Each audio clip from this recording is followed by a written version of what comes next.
Condition of tribes.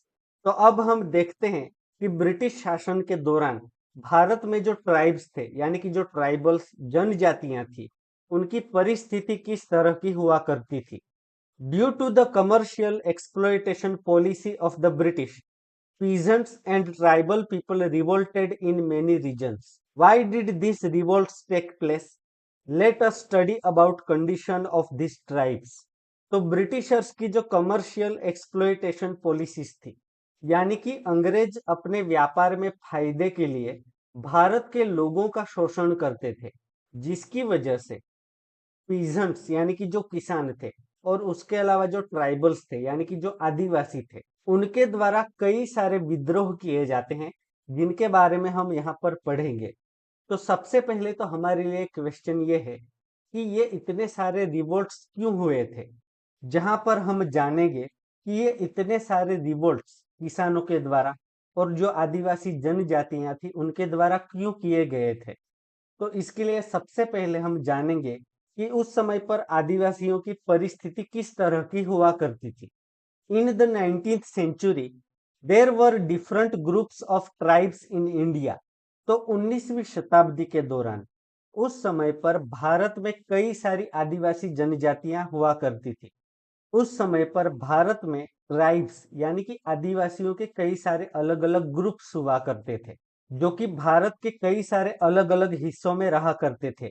This included Hos, Santhals, Mundas, Koyas, Kols, Gonds, Bhils, etc. तो आप यहाँ पर मैप में भी देख सकते हैं कि भारत के अलग अलग हिस्सों में कई सारी जनजातियां रहा करती थी, जैसे कि खोंड जनजाति थी। उसके अलावा जो संथाल जनजाति हमें देखने को मिलती है। तो हमारे देश की जो रिस्पेक्टेड प्रेसिडेंट है द्रौपदी मुर्मू जी, वे भी संथाल ट्राइब से ही बिलोंग करती हैं। उसके अलावा मुंडा जनजाति के बारे में आपने सुना होगा। उसके अलावा कोयास हुआ करते थे, कोल्स थे, गोंड जनजाति और उसके अलावा भील जनजाति। There were groups of Santhal tribes around Hazaribagh in present Jharkhand. They reared silk worms. Silk traders used to buy raw silk from the Santhals. तो हजारीबाग का प्रदेश जो कि वर्तमान झारखंड में है, उस प्रदेश में उस समय पर संथाल आदिवासी रहा करते थे। वर्तमान में भी हमें वहां पर संथाल जनजाति के लोग देखने को मिलते हैं, जो कि आप यहाँ पर पिक्चर्स में देख सकते हैं। तो वो जो संथाल आदिवासी थे वो लोग सिल्क वर्म्स को पालते थे, जिसमें से कि हमें सिल्क यानी कि रेशम मिलता है। और उसके बाद वही संथाल आदिवासियों के पास से वहां के जो व्यापारी थे वो लोग ये सिल्क यानी कि रेशम खरीदा करते थे। रो सिल्क कैसा होता है वो आप पहले देख चुके हैं। तो उस समय पर ये जो संथाल जनजाति के लोग थे उनका जीवन कुछ इस तरह से चला करता था। The Munda tribe lived around छोटा Nagpur. These communities were engaged in hunting and gathering. उसके अलावा आप यहाँ पर पिक्चर्स में द मुंडा जनजाति के जो लोग थे उनको भी देख सकते हैं। तो जो मुंडा आदिवासी थे वो लोग छोटा नागपुर के आसपास के प्रदेश में रहा करते थे। और मुंडा आदिवासी मुख्यतः हंटिंग यानी कि शिकार करने में और गैदरिंग यानी कि जो फूड होता था वो इकट्ठा करके अपना जीवन व्यतीत करते थे। तो शिकार करके और खाना इकट्ठा करके कुछ इस तरह से मुंडा जनजाति के लोग अपना जीवन बिताया करते थे। Tribal groups of the Khond community in central India were also involved in hunting and gathering forest produce. Some tribal groups were associated with animal husbandry. तो जो खोंड कम्युनिटी के लोग हुआ करते थे, तो खोंड आदिवासी मुख्यतः सेंट्रल इंडिया में हमें देखने को मिलते थे, यानी कि जो मध्य भारत है। और खोंड आदिवासी भी हंटिंग यानी कि शिकार करके और उसके अलावा जंगल से जितना भी फूड उन्हें मिलता था वो इकट्ठा करके उस तरह से वे लोग अपना जीवन चलाया करते थे।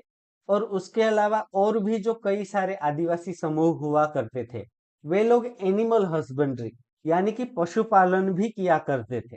One Gujjar living in the hilly regions of the Punjab and Lambadi community of Andhra Pradesh reared cows and buffaloes.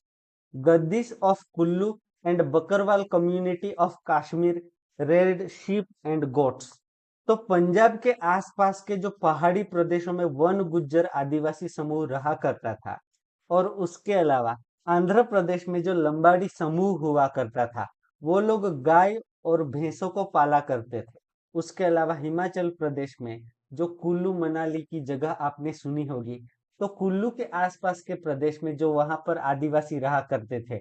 उसके अलावा कश्मीर में जो बकरवाल कम्युनिटी रहा करती थी, जो कि इन सब के पिक्चर्स आप यहाँ पर देख सकते हैं। तो कुल्लू के प्रदेश में रहने वाले जो आदिवासी थे और कश्मीर में जो बकरवाल कम्युनिटी रहती थी, तो वो लोग शीप यानी कि जो भेड़ होती है और गोट्स यानी कि जो बकरियां होती है, तो कुछ इस तरह की एनिमल हस्बेंड्री यानी कि इस तरह के एनिमल्स को, इन पशुओं को वो लोग पाला करते थे। The tribals were not only forest dwellers, but some of them were farmers. तो जितने भी जो आदिवासी थे, वो लोग सिर्फ जंगल के प्रदेशों में रहते नहीं थे। ऐसा नहीं था कि वो लोग बस जंगल में रहते थे, कुछ लोग पशुपालन करते थे, कुछ लोग शिकार करते थे। उसके अलावा काफी सारे जो आदिवासी समूह थे, वो लोग फार्मर्स भी थे, वो लोग खेती भी किया करते थे। They were engaged in farming mostly in the hilly and forest areas of northeastern and central India. तो कई सारे जो पहाड़ी प्रदेश थे, यानी कि जो पर्वतीय प्रदेश हमें देखने को मिलते थे, तो नॉर्थ ईस्टर्न यानी कि जो भारत का पूर्वोत्तर हिस्सा है, उसके अलावा सेंट्रल इंडिया यानी कि जो मध्य भारत है, तो उन जगहों पर जो पहाड़ी एरियाज में जो आदिवासी रहा करते थे, वो लोग वहां पर फार्मिंग करा करते थे, वो लोग वहां पर खेती करते थे। Let us learn about the activities of this tribes. तो अब हम पढ़ते हैं कि ये जो आदिवासी समूह रहा करते थे, वो लोग कौन कौन सी एक्टिविटीज, कौन कौन सी प्रवृत्ति किया करते थे। Activities of the tribes. तो अब हम इन अलग अलग आदिवासी समूह की एक्टिविटीज के बारे में पढ़ेंगे। Some tribal groups were food gatherers. The tribal people associated with animal husbandry. According to the season, they used to migrate in the forests of Odisha with their animals like flock of sheep and goats and cows and buffaloes. तो काफी सारी जो आदिवासी जनजातियां थी, तो वो लोग food गेदरर्स हुआ करते थे, यानी कि वो लोग फूड इकट्ठा करते थे और उसी तरह से अपना जीवन चलाते थे। जबकि जो काफी सारे ऐसे भी आदिवासी समूह थे, वो लोग एनिमल हस्बेंड्री यानी कि पशुपालन भी किया करते थे, और सीजन के अनुसार वो लोग अपने जितने भी पशु उनके होते थे, जितनी भी शीप यानी कि जो भेड़ होती थी, उसके अलावा जो बकरियां होती थी, उनके पास गाय होती थी और जो भैंस हुआ करती थी, तो इस तरह के जितने भी एनिमल, जितने भी पशुओं को वो लोग पालते थे, उनको साथ में लेकर वो लोग निकलते थे और एक जगह से दूसरी जगह माइग्रेट करते थे, यानी कि वो लोग एक जगह से दूसरी जगह स्थलांतर करते थे। जैसे विंटर और समर का समय हो, तो वो लोग नदी किनारे के आसपास के प्रदेशों में रहते होंगे, और जब मॉनसून का समय हो, तो हो सकता है वो लोग हिली एरियाज में चले जाते हो। तो सीजन के अनुसार वो लोग एक जगह से दूसरी जगह माइग्रेट किया करते थे। The people of the Khond community hunted in groups and gathered fruits, tuberous roots, medicines and herbs from the forests. तो पहले तो हमने देखा कि कुछ जो आदिवासी समूह थे, वो लोग अपनी गाय, भैंस, भेड़, बकरियों को लेकर माइग्रेट करते थे, जो कि आप यहाँ पर पिक्चर में देख सकते हैं। जबकि इसी तरह जो खोंड कम्युनिटी के लोग थे, वो लोग ग्रुप में शिकार करते थे, और शिकार करने के अलावा वो काफी सारे फ्रूट्स वगैरह जो होते हैं, उसके अलावा जो रूट्स हमें जमीन से मिलते हैं, जैसे कि कंदमूल होता है, उसके अलावा मेडिसिन यानी कि काफी सारी जो दवाइयां होती है, और हर्ब्स यानी कि जो औषधियां होती है, तो ये सब खोंड कम्युनिटी के लोग जंगल से इकट्ठा किया करते थे। Items obtained from the forests were equally divided among them and sold them in the local markets. और सारे लोग जो कि अलग अलग चीजें इकट्ठा करते थे, और इकट्ठा करने के बाद इक्वली वो सारी चीजें हर एक लोगों में बांट दी जाती थी। तो वो लोग आपस में एक दूसरे को शेयर करते थे वो सब सारी चीजें, चाहे वो फ्रूट्स हो, हर्ब्स और मेडिसिन यानी कि जो औषधियां होती थी, और जो रूट्स हमें मिलते हैं, तो वो सारी चीजें वो लोग पहले तो आपस में बांट लेते थे, और उसके बाद वो लोग उन्हें ले जाकर लोकल मार्केट्स में बेच दिया करते थे, जैसे कि आप यहाँ पर पिक्चर में भी देख सकते हैं, आज भी इंडिया में काफी सारे ट्राइबल एरियाज में हमें कुछ इस तरह के वीकली मार्केट देखने को मिलते हैं, जो कि वीकली वहां पर काफी सारे लोग इस तरह की कुछ चीजें बेचने आते हैं, चाहे वो फ्रूट्स हो या हर्ब्स हो या रूट्स हो। In addition to this, they sold kusum and palash flowers to artisans for dyeing cloth and leather. और उसके अलावा जो खोंड कम्युनिटी के लोग थे, वो लोग कुसुम, वो भी एक तरह का ट्री होता है जिसपे फ्लावर्स होते हैं, और पलाश, जो कि खाखरो या केसुडो जिसे हम कहते हैं। जैसे कि प्लासी जो जगह थी उसका भी नाम पलाश ट्रीज के नाम से ही पड़ा था। तो पलाश के फ्लावर्स आपको यूजुअली होली के टाइम के आसपास के समय में देखने को मिलते हैं। तो ये लोग कुसुम और पलाश के जो फ्लावर्स होते थे, वो चीजें भी वो लोग ले जाकर बेच देते थे। और काफी सारे जो व्यापारी होते थे वो इन्हें खरीदते थे कपड़ों को कलर करने के लिए, और उसके अलावा लेदर को भी वो लोग ये जो पलाश के फ्लावर्स थे उनके कलर से कलर किया करते थे। During this time the tribal groups of the country were engaged in two types of farming, shifting agriculture and sustainable farming. और उस समय पर जितने भी आदिवासी थे, जो लोग भी खेती किया करते थे, वो लोग दो तरह से खेती करते थे। एक तो है शिफ्टिंग एग्रीकल्चर और दूसरा है सस्टेनेबल फार्मिंग। शिफ्टिंग एग्रीकल्चर यानी कि जिसमें वो लोग एक जगह से दूसरी जगह शिफ्ट होते रहते थे, जबकि सस्टेनेबल फार्मिंग में वो लोग एक ही जगह रहकर वहीं पर हमेशा के लिए खेती करते थे, वहीं बस जाते थे। Some tribal groups cleared the land by cutting some trees in the forest and removing grass from the ground so that the sunlight may easily reach the ground. अब ये जो ट्राइबल्स थे ये कई बार ऐसे जंगलों में जाते थे, वहां पर बहुत घना जंगल होता था, जिसकी वजह से पूरी जो सनलाइट थी वो भी ग्राउंड तक नहीं पहुंचती थी। अब इतने घने जंगल में वो लोग ट्रीज को कट करते थे एक जगह पर।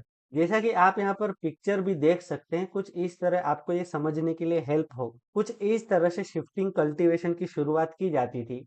तो वो लोग ऐसे घने जंगल में जाते थे, पेड़ों को कट करते थे, वहां पर जितनी भी ग्रास होती थी, जो भी घास होता था, उसको भी रिमूव करते थे। और उसके बाद the trees and the grasses that were cut down were बर्nt and ashes were spread on the ground so that the soil became fertile because of the potash in the ashes.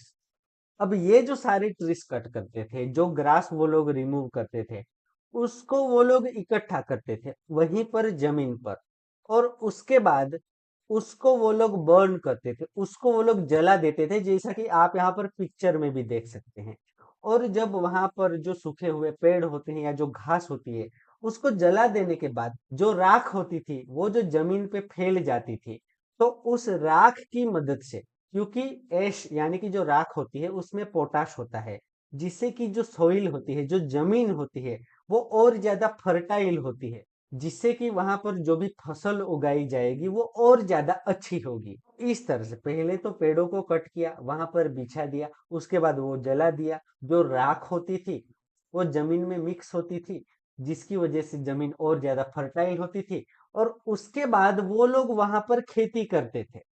Once the crop was grown, they shifted from there to another place. They were used to cultivate again in the same way. Hence, it was called the shifting agriculture. और एक बार अगर वहां पर फसल अच्छे से grow हो गई, उन्होंने फसल काट ली, फिर वो दूसरी जगह जाएंगे, ऐसी जगह ढूंढेंगे जहां पर काफी सारे ट्रीज हैं, ग्रास हैं, उनको फिर से कट करेंगे, फिर से जमीन पर डालेंगे, जलाएंगे, फिर वो जो एशिश होगी उससे जमीन फर्टाइल होगी, फिर से वहां पर उसी तरीके से खेती करेंगे। तो हर बार ये लोग एक जगह खेती करने के बाद दूसरी जगह जाया करते थे, जिसकी वजह से इसको शिफ्टिंग एग्रीकल्चर के नाम से जाना जाता है। और शुरुआत में भारत में जितने भी आदिवासी थे, वो लोग ज्यादातर कुछ इसी तरीके से शिफ्टिंग एग्रीकल्चर किया करते थे। बिफोर द 19th सेंचुरी many tribal groups began sustainable farming. Thus, they got rights over the land. These tribes included the Santhals and Gonds and Mundas of Chota Nagpur. तो पहले तो काफी सारे ट्राइबल ग्रुप्स जो थे वो लोग शिफ्टिंग एग्रीकल्चर करते थे, लेकिन 19th सेंचुरी आते आते काफी सारे ट्राइबल ग्रुप्स ने, काफी सारे आदिवासियों ने सस्टेनेबल फार्मिंग करना शुरू कर दिया था। यानी कि जो स्थायी खेती होती है, वो लोग एक ही जगह पर खेती करेंगे, वहीं पर दोबारा से खेती करेंगे, वो लोग वहीं बस जाएंगे। और एक ही जगह पर खेती करने की वजह से और वहीं पर रहने की वजह से उन्हें जो लैंड राइट्स थे, जो जमीन का हक था, वो भी उन्हें मिल गया था। तो सस्टेनेबल फार्मिंग की शुरुआत करने वाले कौन कौन सी ट्राइबल कम्युनिटीज थी, जैसे कि जो संथाल्स थे, उसके अलावा जो गोंड आदिवासी थे, और जो मुंडा, जो कि छोटा नागपुर के आसपास के प्रदेशों में रहा करते थे। तो सस्टेनेबल फार्मिंग वर्तमान समय में भी हम लोग करते हैं, एक ही जगह रहते हैं, एक ही जगह खेती करते हैं, जो कि कुछ इस तरह की होती है, आप यहाँ पर पिक्चर में भी देख सकते हैं। The east India company feared the progress of the tribes, so it curtailed the authority of the chiefs of the tribal communities. These chiefs had to abide by the rules of the company and other gifts.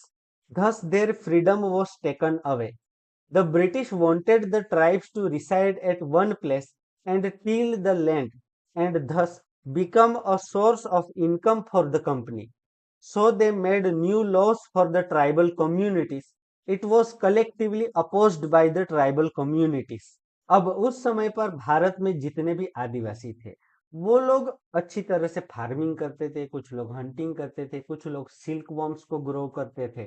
तो उनकी जो इस तरह से progress हो रही थी, वो जो प्रगति कर रहे थे, विकास कर रहे थे, उससे अंग्रेजों को डर लगने लगा कि अगर ये लोग और ज्यादा ताकतवर हो गए, तो वो लोग आगे चलकर अंग्रेजों के लिए खतरा बन सकते हैं। इसीलिए अंग्रेजों ने क्या किया, जो भी ट्राइबल कम्युनिटीज के चीफ हुआ करते थे, यानी कि हर एक आदिवासी समूह के जो मुखिया हुआ करते थे, उन लोगों की जितनी भी सत्ता थी, उसको उन्होंने कर्टेल करना शुरू कर दिया। यानी कि उनकी जितनी भी सत्ता थी, उस पर उन्होंने रोक लगा दी, उनकी सत्ताओं को मर्यादित कर दिया। इस तरह से वो लोग इन आदिवासी समूहों को भी कंट्रोल करना चाहते थे। अब ये जितने भी आदिवासी समूहों के मुखिया हुआ करते थे, एक तो उन्हें कंपनी के जो भी नियम कानून थे, उनको भी फॉलो करना पड़ता था, और ऊपर से उन्हें कंपनी को काफी सारे ऐसे गिफ्ट्स वगैरह भी देना पड़ते थे, ताकि कंपनी की ओर से उनके समाज पे, उनके समूह पे कोई खतरा ना आए। और इन सब की वजह से उनकी जो फ्रीडम थी, वो एक तरह से छीन ली गई थी। अब अंग्रेज क्या चाहते थे, वे लोग चाहते थे कि ये जितने भी आदिवासी थे, वो लोग एक ही जगह पर रहे, वहीं पर हल चलाए, वहीं पर खेती करे, और बार बार ऐसे शिफ्ट होते हुए वो लोग हर जगह पर, नई नई जगह पर जाकर खेती ना करे, जगह ना बदलते रहे। क्योंकि वो लोग अगर एक ही जगह पर रहेंगे, एक ही जगह खेती करेंगे, तो इस तरह से हो सकता है कि कंपनी उनसे भी टैक्स वसूल सकती है, या जो भी चीजें कंपनी को चाहिए थी, जो भी चीजें वो लोग पाना चाहते थे उस जगह से, वो चीजें वो लोग आसानी से ले सकते हैं इन लोगों के पास से।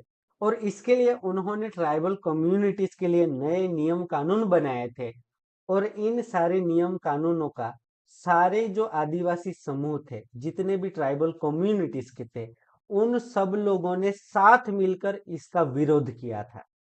यानी कि ये जो नए नियम कानून थे अंग्रेजों के द्वारा बनाए गए, ये किसी भी आदिवासी जनजाति समुदाय को मंजूर नहीं थे, इसीलिए सबने साथ मिलकर इसका विरोध किया था। अब हमें यहाँ पर कुछ इंफॉर्मेशन दी गई है कोया मूवमेंट के बारे में, क्योंकि अब आपको समझ में आ रहा होगा कि ट्राइबल्स के बीच में और अंग्रेजों के बीच में भी दिक्कतें शुरू हो गई थी, क्योंकि अंग्रेज चाहते थे कि वो लोग जो जितने भी आदिवासी थे, वो अंग्रेजों के नियम कानून के हिसाब से रहे, जबकि आदिवासी तो वहां हमेशा पहले से रहा करते थे। वो लोग अपनी मर्जी के अनुसार स्वतंत्र जीवन बिताया करते थे। अगर अंग्रेज उनकी सत्ता पे रोक लगा रहे हैं, उनके जीवन की स्वतंत्रता पे रोक लगा रहे हैं, तो जाहिर सी बात है काफी सारे विद्रोह होने थे, जो कि आप यहाँ पर देख सकते हैं। कोया movement during 1879 to 89, the Koya uprising took place in East Godavari region of present-day Andhra Pradesh. The revolt also affected Korpur and Malkangiri districts of Odisha.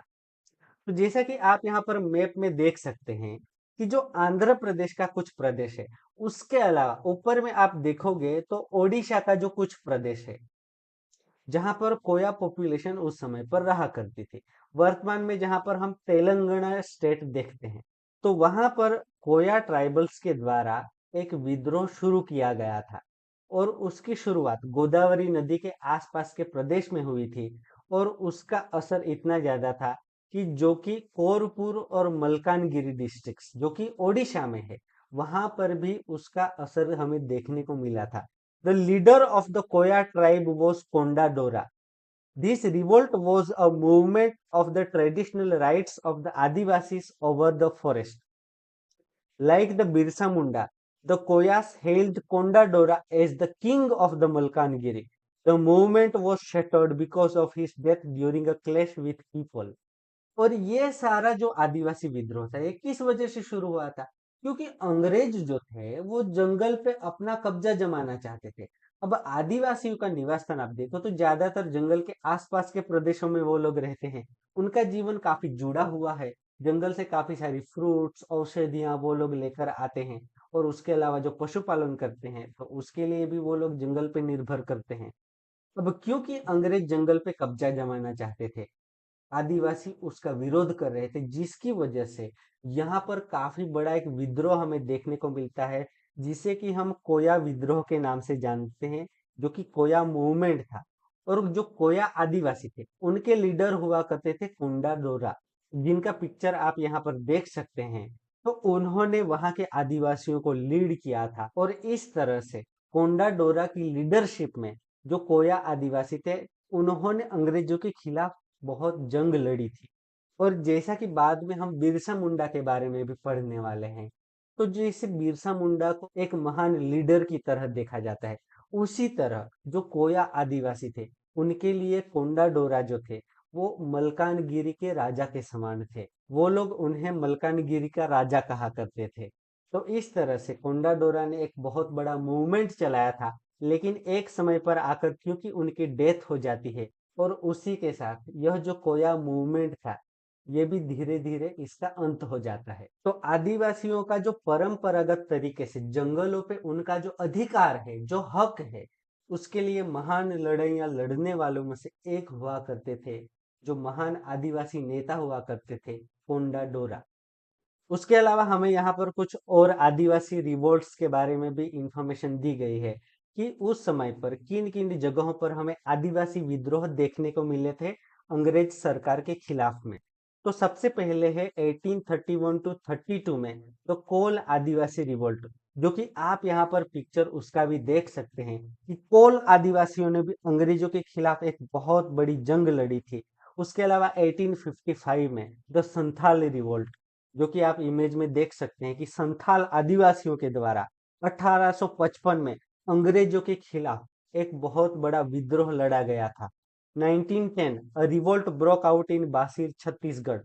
Chhattisgarh में जो बासिर नाम की जगह है वहां पर 1910 में वहां के आदिवासियों के द्वारा, बासिर के आदिवासियों के द्वारा अंग्रेजों के खिलाफ एक बड़ा मूवमेंट चलाया गया था, एक बड़ा विद्रोह किया गया था। और उसके बाद है 1940 जो कि वारली रिवोल्ट इन महाराष्ट्र में हुआ था।